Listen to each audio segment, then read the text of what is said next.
tingkatan 1 ataupun seawal darjah 6, darjah 5 pun, kalau mereka tahu, kira-kira mereka tahu bagaimana nak menghormati wang mereka ini, tak adalah mereka main letak kat sofa ke, kat bawah meja ke. Macam anak saya 4 tahun sekarang, kalau saya bagi duit, tak ke mana lah duit tu kan. Ada dalam poket lah, dekat permainan mereka lah.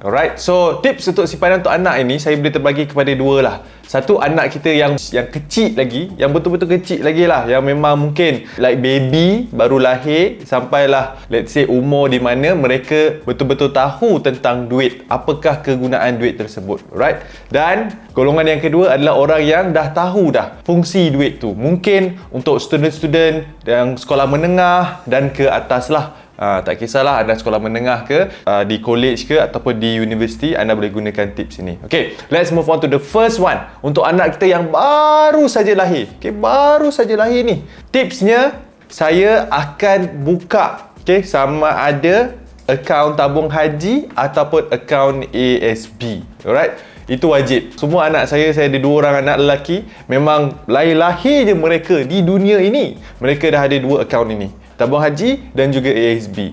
Kenapa? Sebab saya buka tabung haji sebab kita tahu bila kita nak daftar untuk pergi ke haji ini melalui tabung haji memang akan mengambil masa 100 tahun plus. Okay? So disebabkan itu, lahirnya mereka di dunia ini, saya terus register. Dan saya terus meet the minimum amount supaya saya boleh daftarkan mereka untuk pergi haji. Alright? So itu yang pertama. Okay, ini untuk anak yang baru lahir. Dan yang kedua, saya akan buka ASB account. Kenapa saya buka ASB account? Sebab saya pernah tunjukkan dalam video sebelum ini perbezaan antara tabung haji dan juga ASB. So, kenapa saya buka ASB account? Sebab saya nak dapatkan return yang lebih. Okay, dan sebab anak kita ni baru lahir kan, kita baru nak menabung, bermaksud duit dalam ASB mereka ni tak cukup nisab lagi. Okay, tak cukup nisab untuk bayar zakat. So, that's why the return yang kita dapat tu lebih tinggi. Alright, so that's why I put in ASB. So ada 2. Saya penuhkan dulu tabung haji supaya boleh daftar haji, dan kemudian saya akan continue menabung dekat dalam ASB. The third one, additional. Okay, additional ni semua orang boleh pakai, iaitu saya juga buka SSPN. SSPN ataupun SSPNI yang nak Islamik lah. Dan saya pun pernah kongsikan dalam video sebelum ni, anda boleh tengok, okay, video saya tentang SSPN. Kenapa saya buat SSPN ini? Sebab saya nak maksimiskan tax relief yang saya boleh dapat dan juga isteri saya boleh dapat. Alright, so those are the 3 tips yang saya akan buat untuk anak yang mungkin tak tahu lagi nak handle ataupun nak uruskan duit mereka dengan sendiri. Alright, so tu clear, tu kategori yang pertama. Sekarang kita move on to the second category. Kategori yang kedua adalah anak yang mungkin tingkatan 1 ataupun seawal darjah 6, darjah 5 pun, kalau mereka tahu, kira-kira mereka tahu bagaimana nak menghormati wang mereka ini, tak adalah mereka main letak kat sofa ke, kat bawah meja ke. Macam anak saya 4 tahun sekarang, kalau saya bagi duit, tak ke mana lah duit tu kan. Ada dalam poket lah, dekat permainan mereka lah. So, you know, again, 4 years old kot, budak 4 tahun, apa yang mereka boleh tahu, apa yang mereka boleh buat. So, kalau anak yang dah tahu macam mana nak uruskan duit mereka dengan sendirinya, so this is the tips. Yang pertama, okay, anda kena latih mereka supaya mereka rekod setiap perbelanjaan. Jadikan rekod perbelanjaan ini satu tabiat. Saya pun dah kongsikan bagaimana nak menyimpan duit untuk orang-orang besar pun sama, iaitu merekod perbelanjaan anda. So benda yang sama juga dengan anak kita. Kalau anak kita pandai menguruskan duit mereka sendiri, suruh mereka rekod perbelanjaan. Anda boleh gunakan smartphone.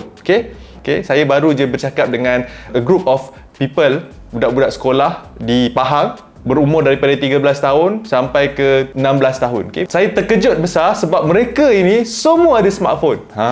So saya pun tak tahu kan zaman sekarang ni, okay, budak-budak muda pun dah ada smartphone masing-masing. So apa yang kita boleh buat sebagai ibu dan bapa, kita boleh latih mereka untuk rekod setiap perbelanjaan yang mereka buat. And in fact, kalau mereka rekod perbelanjaan, then kita boleh bagi allowance according to how much they need. Objektifnya adalah supaya mereka tahu tabiat perbelanjaan mereka. Itu yang pertama. Dan yang kedua, kita pun kena bantu anak kita, okay? Kita kena ajar anak kita untuk agihkan simpanan mereka. Bagaimana? Menggunakan teknik 3 bank, which saya pun dah kongsikan sebelum ini dalam video, okay, di dalam channel YouTube Dr. Adam Zubair. So ada beberapa link. Kalau anda belum tengok lagi, saya memang sarankan anda tengok semua video-video berkenaan dengan topik kita pada hari ini. Kalau saya nak rumuskan apa itu 3 bank, bank yang pertama bank perbelanjaan, okay, untuk anak kita ataupun holding bank. Bank yang kedua bank untuk entertainment ataupun bank hiburan untuk anak-anak kita. Mungkin anak-anak kita nak beli permainan lah, nak beli konsol lah, okay, game apa-apalah, phone baru ataupun laptop baru, boleh gunakan bank hiburan. Dan bank yang ketiga iaitu bank simpanan ataupun bank pelaburan. Ini yang paling penting. Dan normally bank pelaburan ni untuk budak-budak kecil, okay, kalau mereka dah tahu macam mana nak melabur saham, that's awesome lah. Tapi kalau tak tahu pun tak apa, suruh je mereka sambung simpan dekat dalam ASB ataupun tabung haji yang kita dah bina untuk anak kita masa mereka lahir. Itu saja yang saya nak kongsikan kepada anda dalam video kali ini. Dan jika anda nak tahu lagi tips-tips lain berkenaan dengan tips kewangan, tips pelaburan, tips bagaimana nak kahwin, tips bagaimana nak beli kereta pertama ataupun nak beli rumah pertama, jangan lupa untuk lawati YouTube channel saya Dr. Adam Zubair. Pergi tekan butang playlist, dekat situ ada macam-macam topik yang saya dah kongsikan sebelum ini. And jangan lupa untuk subscribe supaya anda dapat notifikasi setiap kali saya rilis video saya yang baru. Itu saja daripada saya. Saya akan jumpa anda semua nanti.